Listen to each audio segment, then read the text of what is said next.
stainless steel parts. Okay, and just a couple other things in the box.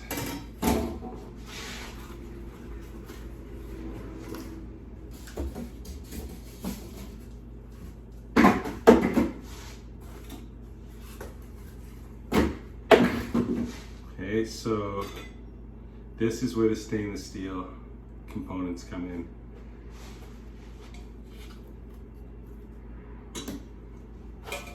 And this is the scraper.